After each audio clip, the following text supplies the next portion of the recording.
Hi, everyone. Firstly, I wanted to welcome you here and thank you and acknowledge the fact that if you're listening to this, if you're looking at this, then you are committed to your journey of self development and growth and being better yous. So, thank you for coming on board and really excited to share today's interview with you, which was very impromptu. I had a visitor at home called Naomi Feigin. And we are so lucky to have Naomi agree to talk today. She's got a wealth of information. She's 30 years in the industry of social working and psychotherapy, working in child development, which is always a fascinating subject, particularly for us mothers.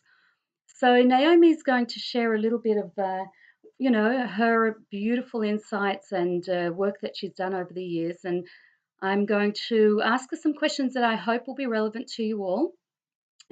So let's get started. This is Naomi. Hi. Naomi, we were chatting about issues that we've had as mothers growing up.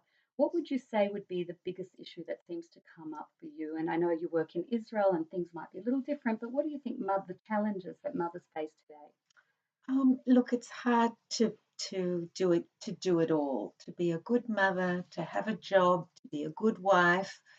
Not everybody can be superwoman, and I think it's very challenging today for mothers who have more than one child and who are trying to keep all the balls in the air.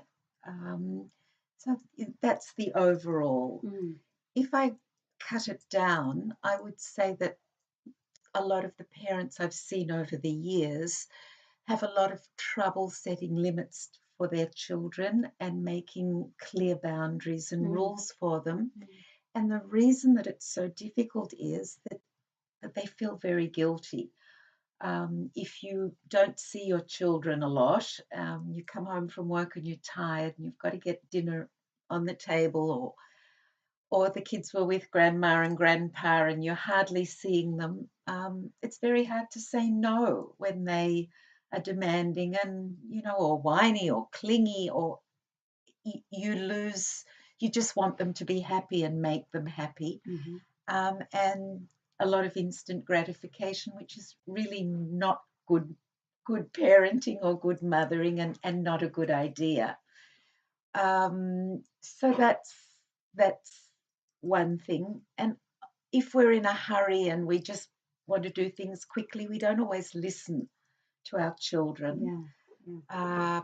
I can give a few examples. I think when you ask a 2-year-old if he wants an egg or tuna, you're not just finding out whether he prefers today an egg or tuna. You're giving your 2-year-old a message that he has choices and he has a voice and he can tell you Mm. what he wants, and you're going to listen to him.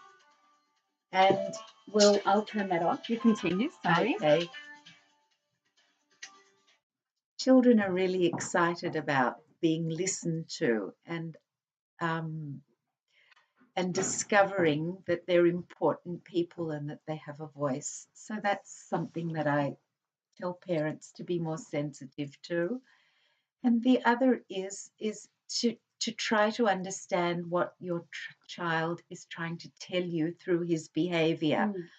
Mm, If a child is often naughty or throws a tantrum or does things that obviously you feel need to be stopped and need discipline, it's okay to discipline your yeah, child. It's so all right important. to Yeah. say no. It's all right to say we don't behave that way. But Mm-hmm. at the same time, it's really important to try and understand why they're behaving the way they are, even if they can't express it. And I'm not only talking about children who can't talk yet. A 3-year-old can't say, Mummy, I'm going to throw this because I'm really angry because you said I thought you would pick me up and grandma picked me up. Mm-hmm. And so we call it mentalization, where we spend a lot of time as parents trying to get inside our children's head and trying to understand what they may be intending by their behavior. And we'll never know if we got it right or didn't. often don't. Oh, But yeah. the fact that we're trying so hard, our children learn that we're trying, that they understand that we're listening and trying to understand them, and that helps their behavior And I a think that is, tremendous amount. yes, So we um, try to teach parents to mentalize their what's inside their children's that is head, amazing, rather amazing, than yeah. just to react, and not just to look at their behavior, but what's behind their behavior. Yeah. That is a real gift, actually, because so often we expect things from our children and we're thinking of, one of the kids will throw a tantrum or be upset. I mean, I had this morning also, my 10-year-old who was woke up on the wrong side. And it was quite an effort to just stay calm and respond to her in a way that was going to calm her and not make it worse. So going into her head, I could have seen a few reasons as to why she woke up this way, and perhaps I could have handled it even better than I did through doing mentalization. I think that's a real treasure. Thank you. So, what would you say to a mother who's really challenged with a 2 or 3-year-old who's having tantrums or doing the very thing that you have taught them or thought you've taught them not to do? That's right. If it's going. First of all, the terrible two is a normal phase, Mm. and it it um, it's a stage of development where a child is learning to be independent and to um, to find out just how independent they can be. And the same stage comes back again at adolescence. Oh, yeah. Makes sense.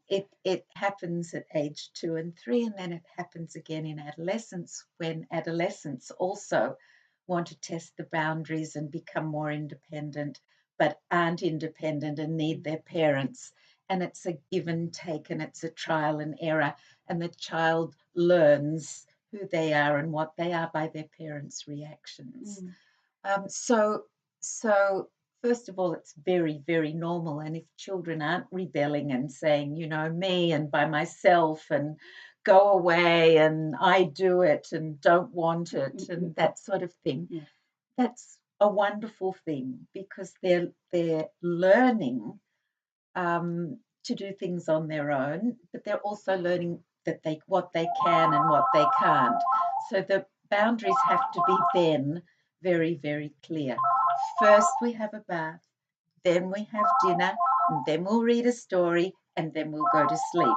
And if you don't get into the bath, well, I'm really sorry, but there won't be time for a story. And if there isn't, and if the child still doesn't get into the bath, well, then there is no story Yeah, at and it's following bedtime. through. It's Mm. following through. And that way the child is learning that I have to pay for there's a price to pay for my behavior. And it's worthwhile listening to mummy, because otherwise I'll have to pay the price. And that's a lesson in life. And we learn it at the age of 2 and 3. That's when we either learn it or we don't. And children who don't, and whose parents aren't clear and don't give them enough independence or give them too much independence to decide, their children pay the price later for not understanding the reality of the world, Mm. because they face that at school and at kinder, and in the world they're not going to get everything they want immediately, Mm-hmm. but they need to get enough. And so we talk about good enough parenting, Yes, the good not enough. the good enough, not too Right, good, right. and the good enough. So that really comes to the fore at the age of 2 and 3. Yeah, and it's really testing. I think that's really, thank you for that. That's amazing. Really testing for the parents that has, that their buttons are being pushed, and then they want to give their child independence, but then it's pushing too many buttons, and the response is perhaps to get cross and angry and show that emotion. What would you tell the parent that's struggling with containing the anger that comes up? Look, some children are very challenging, Mm. Oh, and yeah, yeah. some children We all are, have at least one, we all right? have Right, one, guys? We have at least one. Yeah. and and we are going to get cross and we are going to get angry. But I really think that if you can realize that it's not about you, it's about your child. It's about your child learning. And if you can try and stand outside of yourself and say, I'm going to count to 10. And I know I have to set the limits and I can't give in, because if I give in, I'm back to zero. Right. And if you can control your anger and stick with what you know you need to do, your children they'll learn much faster what they can do and what they can't do, and there will be less tantrums and less acting out, because it's not worth their while. Right. A child will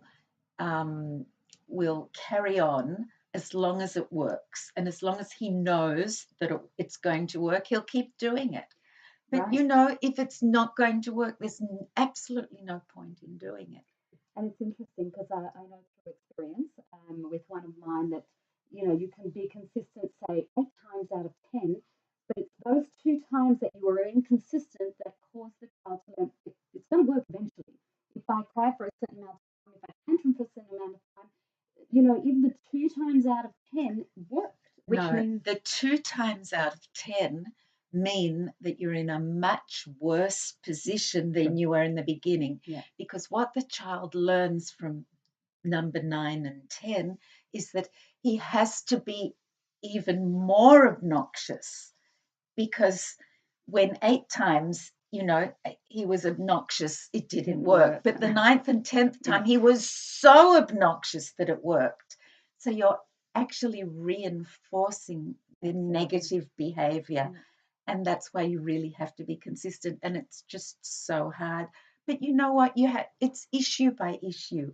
You can't always be consistent all the time about every issue. You choose your battles. And if it's bedtime, or if it's bath time, or whatever it is, and you do them one at a time. You don't want to trample on your child. We don't want to trample on them. Absolutely. So it's issue by issue. And sometimes I say to parents, you know what, turn a blind eye about that and that and that. But this issue of going to sleep is really, really important. So that's the war. And the other things you just give in. And when that is achieved, and when your child goes to bed, well, then you can think about the next issue. So you have to choose your battles wisely and at the right time, and really not feel that you're bullying your child about every single thing. Right. I remember my children, I was very strict about some things. That it was really important to me that they were polite, and it was really important to me that we all sat round the table at dinner time and that they went to bed on time. But their rooms were really messy, and I just didn't care. Thought, you know what, I'm not going to have that battle as well. I don't care so much. I'm a bit of a messy person. So that was something I turned a blind eye to. When they became adolescents, we worked on that one. But you choose what's important to you, and we all have different priorities. Absolutely. We all have, everybody's a different. You choose what's important for your family, and the couple should agree on it. That's so really that mummy isn't saying, you really don't need to clean your room, and daddy comes in and says, your room's messy, that's terrible. Or go to bed by a certain time, and then daddy comes home and starts to play with That's right. That's right. Which happens very often. Right. Thank you for that.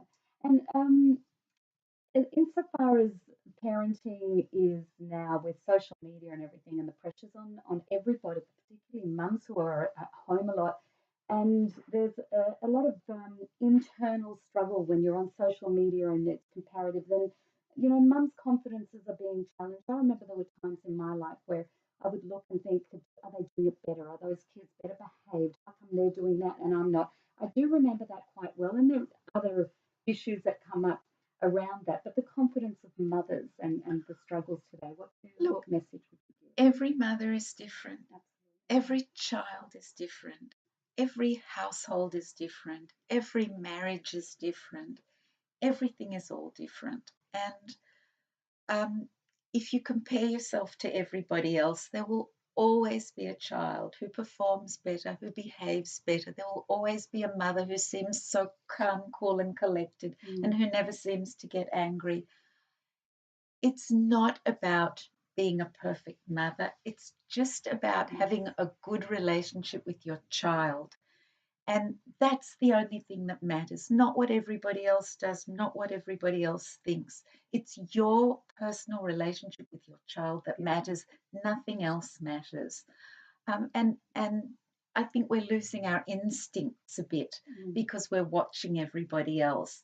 And it should be an internal feeling. If I'm enjoying my child and my child's enjoying me most of the time, if he doesn't say hello to grandpa, he just, he should say hello, or he should say goodbye, or he should say thank you, or he should and should and should, you know, okay, but he will, just not yet, and it'll come, and don't push it, and you just use your instincts, and everyone will say disapproving things every now and then. And you just have to have a bit of a thick skin and say, I know he really loves you, and soon he'll say goodbye when you leave. But at the moment, he's just too busy playing and he hasn't quite gotten it yet. And don't be offended, Grandma. And it ties back, doesn't it, with knowing yourself. And sometimes people say, but I don't feel the instinct, I don't have the instinct. That's only because we've lost touch a little bit with our instincts as mums. And it's that self-trust and learning that you've got this. It's not your friend's child, it's your child. So it's how you're responding to your child, and not looking at how other people do it, but knowing that each child is also very, very different. Absolutely. And every mother is different. So some mothers love to play with their children and some don't. And some love to read to their children and some don't. And some like to cook with their children and some don't. And every child will have a memory of what they did with their parents. I don't remember my mother playing with me ever, but she loved reading to me. And so I remember this, I remember her reading to me, and it was okay. So, find something you like to do with your child, because if you don't enjoy it and you do it, your child knows. Oh, yeah. So if you feel, oh, I've got to play a game with him, and I really don't want to play with the train on the floor, don't do it. Let him play with the trains by himself.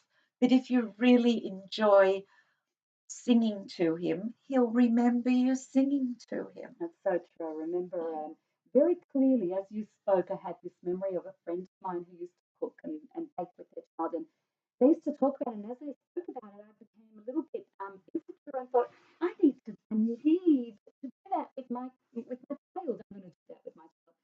And came the time, and I set up and I like to cook and bake, but my way. I'm a little control freak in the kitchen. So I tried it and I did not enjoy it. And it didn't really go down well, and never did it again. But I remember that feeling of comparison of that must be something I need to do to be a good mum. That wasn't the words I used, but that was the message I was receiving in my brain.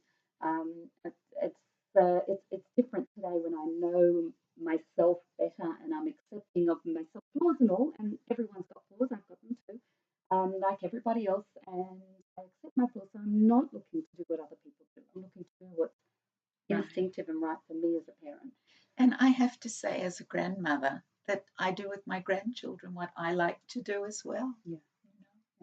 Yeah. Nice. Thank you so much. You're welcome. Is there anything else that you want to share I don't now? think so. No, I did spring this on Naomi. She was totally, both of us had no idea we were going to do this, but as we got talking, I realised that it would be a real gift to share some of Naomi's knowledge. So please acknowledge her, and I acknowledge you. If you've stuck with us now, that is just terrific and beautiful, and thank you. And comment or ask questions. I'm happy to invite Naomi again and maybe even get her to answer some of your questions on parenting if you like. So I haven't asked for her permission to do that, but I reckon there you go. Okay, have a great weekend, everyone. Bye. Thank you. Bye.